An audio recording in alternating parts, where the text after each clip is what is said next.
പൂനൂർ. കേട്ട വാക്കുകളുടെ നടുക്കത്തിൽ നിന്നും മോചിതയാവാതെ അവൾ അവിടെ തന്നെ തറഞ്ഞിരുന്നു പോയി. മനക്കിലെ ഗേറ്റ് കടന്ന് ദത്തന്റെ കാർ ഇരുമ്പരോടെ മുറ്റത്ത് വന്ന് നിന്നു. ഡോർ തുറന്ന് പുറത്തേക്ക് ഇറങ്ങിയ ദത്തന്റെ ചുണ്ടിൽ മനോഹരമായൊരു പുഞ്ചിരി ഉണ്ടായിരുന്നു. വാടാ.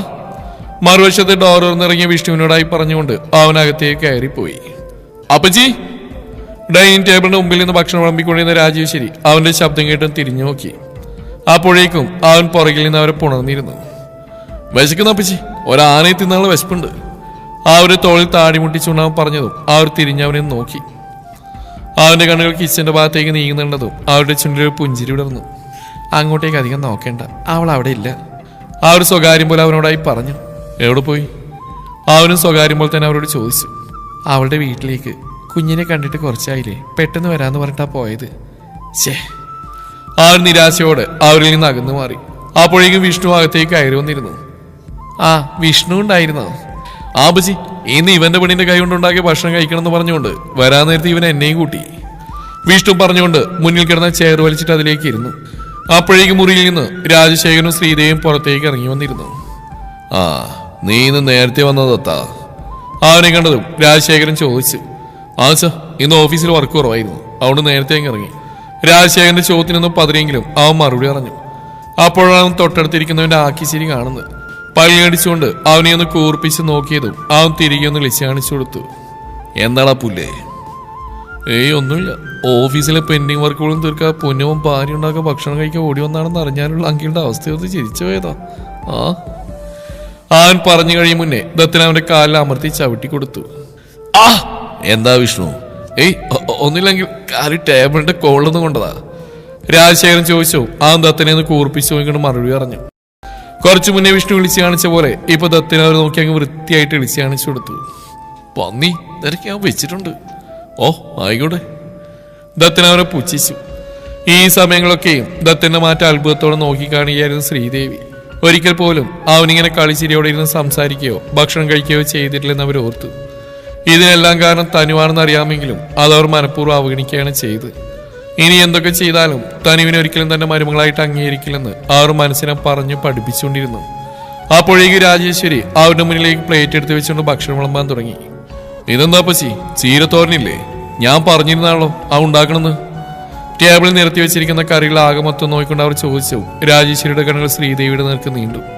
അത് പിന്നെ അത് ഉണ്ടാക്കിയപ്പോൾ കുറച്ച് കരിഞ്ഞു പോയി, അതുകൊണ്ട് ഞാനതെടുത്ത് കളഞ്ഞു. രാജേശ്വരിയുടെ നോട്ടത്തിന് മറുപടി എന്ന പോലെ അവർ പറഞ്ഞു. വാട്ട്? കളഞ്ഞു എന്നോ? അതിന് ഞാൻ അമ്മയോടെല്ലാവരും ഉണ്ടാക്കാൻ പറഞ്ഞ്? അവർ പറഞ്ഞു കേട്ട് ദത്തൻ ദേഷ്യത്തോടെ ചോദിച്ചു. അതിനവർ മറുപടി അറിയാതെ മുഖം കുനിച്ചിരുന്നുകൊണ്ട് ഭക്ഷണം കഴിക്കാൻ തുടങ്ങി. അടുത്ത നിമിഷം അവന്റെ നോട്ട് രാജേശ്വരിയുടെ നേർക്ക് നീണ്ടു. അത് തനിമോള് ഭക്ഷണം ഉണ്ടാക്കാൻ കിച്ചണിലേക്ക് വന്ന അപ്പോഴാണ് നിനക്കുള്ള ഭക്ഷണം ഏടത്തി ഉണ്ടായിക്കോളാം എന്ന് പറഞ്ഞുകൊണ്ട് ഏടത്തി അങ്ങോട്ട് വന്ന് തനുവിനെ മാറ്റി നിർത്തിയേ. അവന്റെ നോട്ടത്തിന്റെ അർത്ഥം മനസ്സിലായതുപോലെ അവർ പറഞ്ഞു. അതെന്തിനാ അമ്മ അങ്ങനെ ഇത്? ശ്രീദേവിക്ക് തനുവിനോടുള്ള ദേഷ്യം അറിയാമെങ്കിലും അത് പുറമേ കാണിക്കാതെ അവൻ ഗൗരവത്തോടെ ചോദിച്ചു.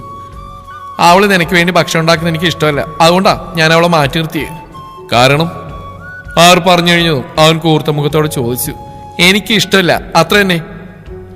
അവന്റെ ആ ചോദ്യം ചെയ്യൽ ഇഷ്ടപ്പെടാത്ത പോലെ അവർ മറുപടി പറഞ്ഞു. എങ്കിൽ ആ ഇഷ്ടക്കേട് അമ്മയൊക്കെ മാറ്റിവെച്ചേക്ക്. ഇനി ജീവിതകാലം മുഴുവൻ എനിക്ക് ഭക്ഷണം ഉണ്ടാക്കി തരുന്നു എന്റെ കാര്യങ്ങളെല്ലാം നോക്കുന്ന അവൾ തന്നെയായിരിക്കും. കാരണം അവൾ ഈ ദത്തന്റെ ഭാര്യയാണ്. അവര് നോക്കി ദേഷ്യത്തോടെ അത്രയും പറഞ്ഞുകൊണ്ട് അവൻ ചെയർ വലിച്ചു മാറ്റി എഴുന്നേറ്റ് മുകളിലേക്ക് കയറിപ്പോയി. അപ്പോഴേക്കും വിളമ്പി വെച്ച ഭക്ഷണം തട്ടിമാറ്റിക്കൊണ്ട് ശ്രീദേവിയും ചാടി എഴുന്നേറ്റ് തിരിഞ്ഞടന്നു. ദേവി! പിന്നിൽ നിന്ന് രാജശേഖരന്റെ വിളിയേട്ടെങ്കിലും അവരതിനെ പൂർണ്ണമായിട്ട് അവഗണിച്ചുകൊണ്ട് തന്റെ മുറിയിലേക്ക് പോയി. ഏട്ടനത് നോക്കണ്ട, വിശക്കുമ്പോൾ രണ്ടുപേരും തനിയെ വന്നിരുന്ന് കഴിച്ചോളൂ. ഏട്ടനിപ്പോ കഴിക്കാൻ നോക്ക്. ഡയബറ്റിക്കിന്റെ മെഡിസിൻ എടുക്കുന്നവർക്ക് കൃത്യസമയത്ത് ഭക്ഷണം കഴിക്കണം. ശ്രീദേവി പോയ വഴിയെ നോക്കിയിരുന്ന രാജശേഖരനോടായി രാജേശ്വരി പറഞ്ഞു. അയാൾ ഒരു നെടുവീർപ്പോടെ ഭക്ഷണം കഴിക്കാൻ തുടങ്ങി. നീയും കഴിക്കണ? വിഷ്ണുവിന്റെ പ്ലേറ്റിലേക്ക് ഭക്ഷണം വിളമ്പിക്കൊണ്ട് രാജേശ്വരി പറഞ്ഞു. പിന്നെ അവനും വേറെ ആലോചിക്കാതെ കഴിക്കാൻ തുടങ്ങി. ഇരുവരും കഴിക്കുന്നു നോക്കിക്കൊണ്ടിരുന്ന രാജേശ്വരി ഒരു നെടുവീർപ്പോടെ ദത്തം പോയ വഴിയൊന്ന് നോക്കി.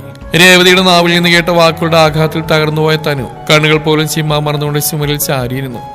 അവളുടെ കണ്ണുകൾ തന്റെ തൊട്ടുമുന്നിലായി മുട്ടുകാലിൽ മുഖാമർത്തി വെച്ചുകൊണ്ടിരിക്കുന്ന രേവതിൽ തന്നെ തറഞ്ഞു നിന്നു. അവരോട് എന്തൊക്കെയോ ചോദിക്കണമെന്ന് മനസ്സലറി വിളിക്കുന്നുണ്ടെങ്കിലും ഒരു വാക്ക് പോലും ഉരിയാടാൻ കഴിയാതെ അവൾ അതേ ഇരിപ്പ് തന്നെ ഇരുന്നു. ഇങ്ങോട്ട് വരുമ്പോൾ പോലും ഒരു ചെറു പ്രതീക്ഷ അവളിൽ ഉണ്ടായിരുന്നു. അതാണിപ്പോൾ തകർന്നു വീണത്. തന്റെ ചിറ്റയ്ക്ക് എങ്ങനെ ഇത്രയും ക്രൂരയാവാൻ കഴിഞ്ഞുവെന്ന് അവളുടെ മനസ്സ് അവളോട് തന്നെ ചോദിച്ചുകൊണ്ടിരുന്നു. ഒട്ടൊരു നിമിഷം കൂടി അങ്ങനെ ഇരുന്ന ശേഷം അവൾ കണ്ണുകൾ അമർത്തി തുടച്ചുകൊണ്ട് പതിയെ എഴുന്നേറ്റ് രേവതിയുടെ അരികിലേക്ക് ചെന്നു. ചിറ്റേ. അവരുടെ തോളിൽ കൈവച്ചുകൊണ്ട് അവൾ പതിയെ വിളിച്ചതും ഏതോ ഓർമ്മയിലെന്ന പോലെ ഇരുന്നവർ മുഖമുയർത്തി അവളെ നോക്കി. ചിറ്റപ്പ എന്താ എന്നോട് പറഞ്ഞെന്ന് ഓർമ്മയുണ്ടോ? സ്വന്തം കുഞ്ഞിനെ കൊന്നുകളഞ്ഞെന്ന ചിറ്റപ്പ എന്റെ മുഖത്ത് നോക്കി പറഞ്ഞു. അവൾ അവരുടെ മുഖത്ത് നോക്കി കടുത്ത സ്വരത്തിൽ പറഞ്ഞു. അവരൊരു നിമിഷം അവൾ തന്നെ നോക്കി നിന്നു. ശേഷം അവരുടെ ചുണ്ടിലൊരു പുച്ഛച്ചിരി തെളിഞ്ഞു. ഞാൻ ചെയ്ത കാര്യം തന്നെയാ തനു നിന്നോട് തുറന്നു പറഞ്ഞ്. എന്റെ കുഞ്ഞ് മരിച്ച എന്റെ ഈ കൈകൾ കൊണ്ട് തന്നെയാ. എന്റെ വാക്കുകൾക്ക് മേലെയായി ഇതിൽ കൂടുതൽ ഇനി എന്ത് തെളിവാന്ന് എനിക്ക് വേണ്ട. ആർ ഉറച്ച സ്വരത്തിൽ പറഞ്ഞു. അതുവരെ അവരുടെ തോളിൽ മുറുകിയുന്ന അവരുടെ കൈകൾ പതിയെ അയഞ്ഞു. ആൾ ഞെട്ടലോടെ അവരുടെ അരികിൽ നിന്ന് 2 സ്റ്റെപ്പ് പിന്നിലേക്ക് മാറി. അപ്പോ അവർ ചിറ്റയെ കുറിച്ച് പറഞ്ഞൊക്കെ സത്യത്തിനെയായിരുന്നു? അത് ചോദിക്കുമ്പോൾ ലക്ഷ്മി ആന്റിയും വിഷ്ണുവും ദത്തിനൊക്കെ മാറി മാറി അവളോട് പറഞ്ഞ രേവതിയുടെ ചതിയുടെ കഥ അവളുടെ മനസ്സിൽ തെളിഞ്ഞു വന്നു. അവൾ ദയനീയതയോടെ അവരുടെ മുഖത്തേക്ക് നോക്കിയതും അവർ യാതൊരു മടിയും പറയാതെ അവളുടെ മുഖത്തേക്ക് തന്നെ നോയിക്കൊണ്ടിരുന്നു. നിമിഷ നേരം കൊണ്ട് തനുവിന്റെ മുഖത്തേക്ക് ദേഷ്യം ഇരച്ചു കയറി. നിങ്ങൾ ഇത്രയും ദുഷ്ട സ്ത്രീയായിരുന്നോ? പാൽമണം പോലും മാറാത്തൊരു പിഞ്ചു കുഞ്ഞിനെ, അത് സ്വന്തം കുഞ്ഞിനെ നിങ്ങൾക്ക് എങ്ങനെ ഇത്രയും ക്രൂരാവാൻ കഴിഞ്ഞ്? ആൾ അവരെ നോക്കി അലറിക്കൊണ്ട് ചോദിച്ചു. ലക്ഷ്മിയാരിയുടെ നാവിൽ നിന്ന് സത്യങ്ങൾ അറിഞ്ഞ നിമിഷം മുതൽ ഈ നിമിഷം വരെ എല്ലാവരും തെറ്റിദ്ധാരണ മാത്രമായിരിക്കണമെന്ന പ്രാർത്ഥനയോടെയായിരുന്നു ഞാൻ കഴിഞ്ഞത്. എന്നിട്ടും അതിന് മറുപടിയൊന്നും പറയാതെ അവർ അതേ ഇരിപ്പിരുന്നതേയുള്ളൂ. അമ്മയില്ലാത്ത എന്നെയും കുഞ്ഞുവിനെയും പൊന്നുവരെ നോക്കി ഞങ്ങളുടെ ചിറ്റയുടെ കഥ വാനോളം പുകഴ്ത്തിക്കൊണ്ട് നടന്നവളായിരുന്നു ഞാൻ. പക്ഷെ സ്വന്തം കുഞ്ഞിനെ കഴുത്തിരിച്ച് കൊന്നിട്ടാണ് ചേട്ടത്തിയുടെ മക്കളെ പൊന്നുപോലെ നോക്കുന്നെന്ന സത്യം ഞങ്ങൾ അറിഞ്ഞിരുന്നില്ലല്ലോ. ആൾ വെറുപ്പോടെ അവർ നോക്കിക്കൊണ്ട് പറഞ്ഞു. നിങ്ങളെപ്പോലെ ഒരു സ്ത്രീയാണല്ലോ ഞാൻ എൻ്റെ അമ്മയെ പോലെ കണ്ട് സ്നേഹിച്ചെന്ന് ഓർക്കുമ്പോൾ എനിക്ക് എന്നോട് തന്നെ വെറുപ്പ് തോന്നുക. ഈ നിമിഷം തന്നെ ഞാൻ ഇവിടുന്ന് ഇറങ്ങുക. ഇനി ഒരു നിമിഷം പോലും നിങ്ങളുടെ മുഖം കാണാൻ ഞാൻ ആഗ്രഹിക്കുന്നില്ല. വർദ്ധിച്ച ദേഷ്യത്തോടെ അവർ നോക്കി അത്രയും വിളിച്ചു പറഞ്ഞ ശേഷം തിരിഞ്ഞു വാതിൽക്കിലേക്ക് നടക്കാൻ തുടങ്ങിയ തനു ഒരു നിമിഷം പിടിച്ചിട്ടിതുപോലെ നിന്നുപോയി. തങ്ങളുടെ സംസാരം മുഴുവൻ കേട്ട് പകപ്പോടെ നിൽക്കുന്ന കുഞ്ഞുവിനെ കണ്ട് ഒരു നിമിഷം എന്ത് ചെയ്യണമെന്നറിയാതെ തനു അങ്ങനെ തന്നെ നിന്നു. കുഞ്ഞു. സ്കൂൾ യൂണിഫോമിൽ തങ്ങൾ നോക്കി പകപ്പോടെ നിൽക്കുന്ന കുഞ്ഞുവിനെ കണ്ടതും തനു ഒരു നിമിഷം എന്ത് ചെയ്യണമെന്നറിയാതെ തറഞ്ഞു പോയി. ചേച്ചി. ആളോടി തനുവിന്റെ അരികിലേക്ക് അവളെ മുറുക്കെ കെട്ടിപ്പിടിച്ചു. ഒരു നിമിഷം അവളുടെ പ്രവൃത്തിയിൽ പകച്ചുപോയ തനു പെട്ടെന്ന് തന്നെ സ്വഭാവത്തിലെത്തിയതുപോലെ അവളെ തിരികെ പുണർന്നു. തന്റെ നെഞ്ചിൽ മുഖമമർത്തി നിൽക്കുന്ന അവളുടെ കണ്ണുനീർ തന്റെ ഹൃദയത്തിൽ വന്ന് പതിക്കുന്ന പോലെയാണ് അവൾക്ക് തോന്നിയത്. കുഞ്ഞു, എന്താ മോളെ ഇത്? എന്തിനാ നീ ഇങ്ങനെ കരയുന്നത്? ഈ സമയത്ത് അധികം ടെൻഷൻ അടിക്കാനോ ഇങ്ങനെ കരയാനൊന്നും പാടില്ലെന്ന് എനിക്ക് അറിയില്ലേ? ആള് തന്നെ നെഞ്ചിൽ നടത്തി മാറ്റി ആളുടെ കവിളിലൂടെ ഒഴുകിയിറങ്ങിയ കണ്ണുനീർ പതിയെ തുടച്ചുകൊണ്ട് തനു പറഞ്ഞു. ചേച്ചി, ഞാൻ ചിറ്റ. ആൾ എന്തൊക്കെയോ പറയാൻ ശ്രമിച്ചെങ്കിലും വാക്കുകളൊന്നും പുറത്തേക്ക് വന്നിരുന്നില്ല. ഒന്നുമില്ലടാ, ഒന്നുമില്ല. ആള് ഓരോന്നും പറഞ്ഞ് ആശ്വസിപ്പിക്കുമ്പോഴും തനുവിന്റെ കത്തുന്ന കണ്ണുകൾ രേവതിയുടെ നേർക്ക് നീണ്ടിരുന്നു. ആൾ വേഗം എഴുന്നേറ്റ് കിച്ചണിലേക്ക് പോയി ഒരു ഗ്ലാസ്സിൽ കുറച്ച് വെള്ളം എടുത്തുകൊണ്ട് കുഞ്ഞുവിന്റെ അരികിലേക്ക് വന്നു. താ മോളെ, ഈ വെള്ളം കുടിക്കേ. ആൾ ആ ഗ്ലാസ് കുഞ്ഞുവിന്റെ ചുണ്ടിലേക്ക് മുട്ടിച്ചു. വല്ലാത്ത ദാഹം തോന്നിക്കൊണ്ട് തന്നെ ആൾ ആ വെള്ളം മുഴുവൻ കുടിച്ചു. ഒഴിഞ്ഞ ഗ്ലാസ് മേശപ്പുറത്തേക്ക് വെച്ച ശേഷം തനു കുഞ്ഞിന്റെ അരികിലേക്ക് ഇരുന്നുകൊണ്ട് അവളെ തന്നിലേക്ക് ചേർത്ത് പിടിച്ചു. മോളെ, ചേച്ചിയുടെ കുഞ്ഞ് വിഷമിക്കല്ലേ. ആളുടെ നെറുകിൽ തലോടിക്കൊണ്ട് തനു പതിഞ്ഞ സ്വരത്തിൽ പറഞ്ഞു. കുഞ്ഞൊരു ഏങ്ങലോട് അവളെ ചുറ്റിപ്പിടിച്ചു. എനിക്ക് വിശ്വസിക്കാൻ കഴിയുന്നില്ല ചേച്ചി. നമ്മുടെ ചിറ്റക്കൊരു കുഞ്ഞുവാവ ഉണ്ടായിരുന്നോ? എന്തിനാ ചിറ്റ ആ കുഞ്ഞുവാവയെ കൊന്ന്? ആൾ കരഞ്ഞോണ്ട് ചോദിച്ചു. അതിന് മറുപടിയൊന്നും പറയാതെ തനു അവളെ ചേർത്ത് പിടിച്ചതേയുള്ളൂ. അല്ലെങ്കിൽ തന്നെ അതിന് എന്ത് മറുപടിയാണ് പറയേണ്ടതെന്ന് ആൾക്ക് പോലും അറിയില്ലായിരുന്നു. അല്പസമയം കഴിഞ്ഞതിന് ശേഷം കുഞ്ഞു പതിയെ മുഖമുയർത്തി അവളെ നോക്കി. ആളുടെ മുഖഭാവത്തിൽ തന്നെ ആ കുഞ്ഞ് എന്തുമാത്രം വിഷമം അനുഭവിക്കുന്നുണ്ടെന്ന് തനുവിന് മനസ്സിലായി. ചേച്ചിയുടെ കുഞ്ഞെന്തിനാ വിഷമിക്കുന്നത്? മോൾക്ക് ചേച്ചിയില്ലേ? എല്ലാം ചേച്ചി നോക്കിക്കോളാം. മോളൊന്ന് ആലോചിക്കേണ്ട കേട്ടോ. ആൾ കുഞ്ഞിയുടെ ഇരുകവളിലൂടെ ഒഴുകിയിറങ്ങുന്ന കണ്ണുനീർ തുടച്ചു മാറ്റിക്കൊണ്ട് പറഞ്ഞു. അപ്പോഴേക്ക് അവൾ വീണ്ടും തനുവിന്റെ നെഞ്ചിലേക്ക് മുഖമമർത്തി കിടന്നു. ഏറെ നേരം അങ്ങനെ കിടന്നുകൊണ്ട് ആ കുഞ്ഞു പെണ്ണ് തന്റെ ചേച്ചിയുടെ നെഞ്ചിൽ ആശ്വാസം കണ്ടെത്തി. മനസ്സൊന്നും ശരിയായും തോന്നിയതും ആൾ പതിയെ എഴുന്നേറ്റ് തനുവിന്റെ മുഖത്തേക്ക് നോക്കി. എന്താ മോളെ? ആളുടെ മുഖത്തെ ദയനീയ ഭാവം കണ്ടതും തനു സംശയത്തോടെ ചോദിച്ചു. ചേച്ചി, ഇന്ന് ചേച്ചിയുടെ ജോലിസ്ഥലത്തേക്ക് തിരിച്ചു പോവോ? ആൾ പതിഞ്ഞ സ്വരത്തിൽ ചോദിച്ചു. തനുവിന്റെ മുഖത്ത് അവളോടുള്ള വാത്സല്യം നിറഞ്ഞു. അതോടൊപ്പം താനും ചിറ്റയുമായി സംസാരിച്ചതിന്റെ പകുതി മാത്രമേ അവൾ കേട്ടിട്ടുള്ളൂ എന്ന് അവൾക്ക് മനസ്സിലായി. തന്റെയും ദത്തിന്റെയും കാര്യം അവൾ അറിഞ്ഞിട്ടില്ല. എങ്കിൽ അത് അങ്ങനെ തന്നെ ഇരുന്നോട്ടെ എന്ന് അവൾ മനസ്സിൽ കരുതി. ഒന്നും മിണ്ടാതെ തന്നെ അവൾ ആ കുഞ്ഞിനെ തന്നെ നെഞ്ചിലേക്ക് ചേർത്ത് പിടിച്ചു. ഒരിക്കലും വിട്ടിട്ട് പോയില്ലെന്ന പോലെ. ആ സമയം ഇരുവരുടെയും കണ്ണുകൾ നിറഞ്ഞൊഴുകുന്നുണ്ടായിരുന്നു. മൊബൈലിൽ ബെല്ലടിക്കുന്ന ശബ്ദം കേട്ടപ്പോഴാണ് ഗാഠമായ നിദ്രയിലായിരുന്ന ദത്തൻ കണ്ണുകൾ തുറക്കുന്നത്. ഒരു നിമിഷം അവന് ചുറ്റിനുള്ളൊന്നും മനസ്സിലാവുന്നുണ്ടായിരുന്നില്ല. ഉച്ചയ്ക്ക് ലഞ്ച് പോലും കഴിക്കാതെ വന്നു കയറി കിടന്നതാണ്. എന്തൊക്കെയോ ആലോചിച്ചുകൊണ്ട് കിടന്ന മാത്രമേ ഓർമ്മയുള്ളൂ. എപ്പോഴോ ഉറങ്ങിപ്പോയി. പതിയെ അവന് സ്ഥലകാലബോധം വന്നു. അവൻ കട്ടിൽ നിന്ന് എഴുന്നേറ്റ് ഹെഡ് ഡ്രസ്സിലേക്ക് ചാരിയിരുന്നു.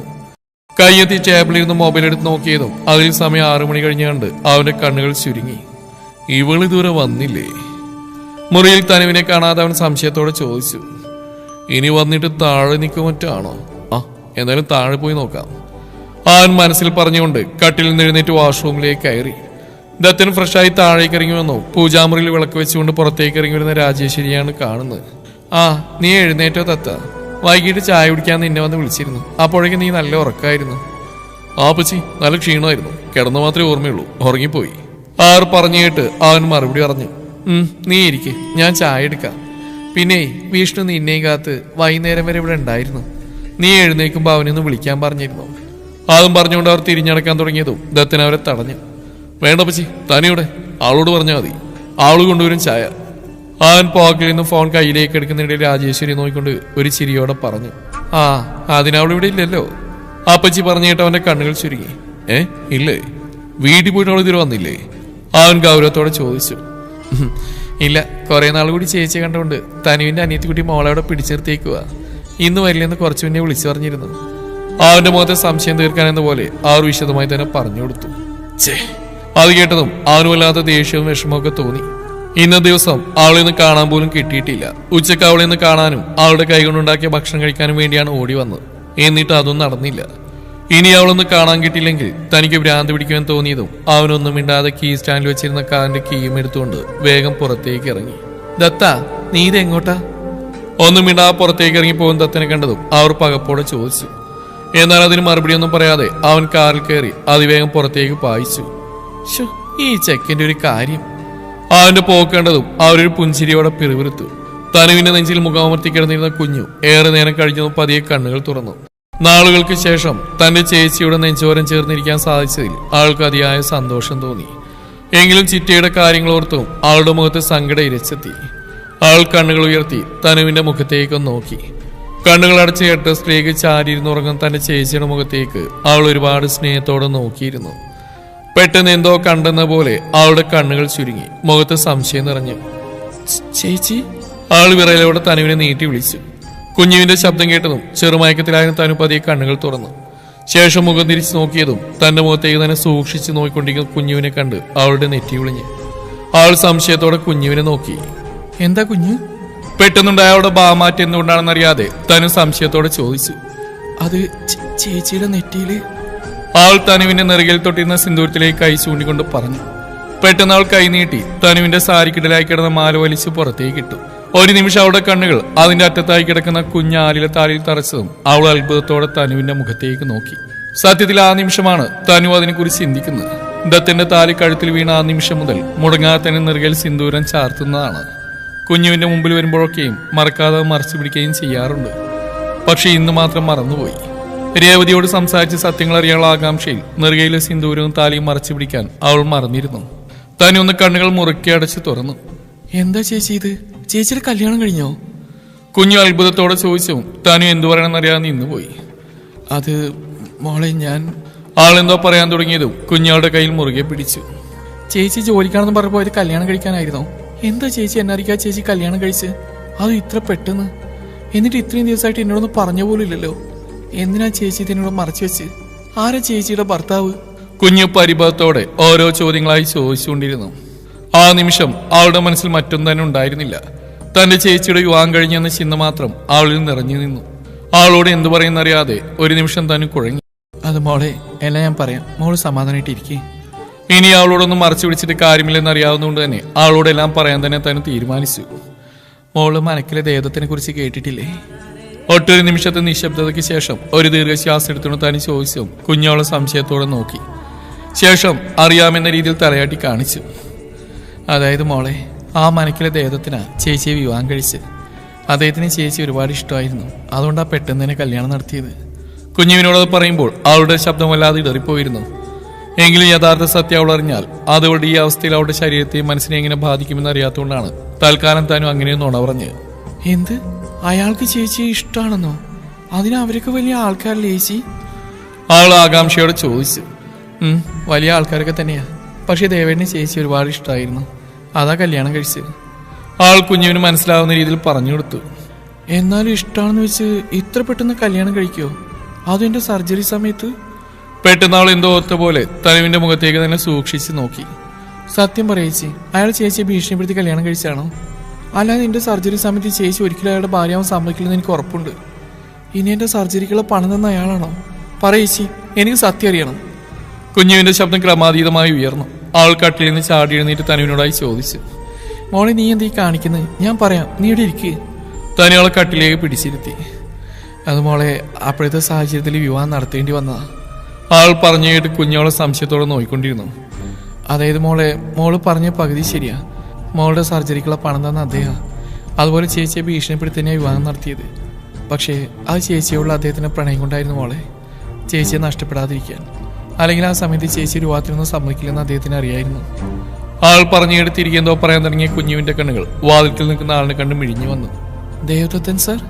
കുഞ്ഞുവിന്റെ നാവിൽ നിന്ന് വീണ നാമം കേട്ട് തിരിഞ്ഞു നോക്കിയ തനു മാറിൽ കൈയും കെട്ടി ഒരു കള്ളച്ചിരിയോടെ വാതിൽപ്പടിയിൽ ചാരി നിൽക്കുന്ന ദത്തനെ കണ്ട് തറഞ്ഞു നിന്നു. അവന്റെ മുഖഭാഗത്തിൽ നിന്ന് തന്നെ താൻ പറഞ്ഞൊക്കെ അവൻ കേട്ടു എന്ന് മനസ്സിലായതും തനു എന്ത് ചെയ്യണമെന്നറിയാതെ അങ്ങനെ തന്നെ നിന്നുപോയി. തുടരും.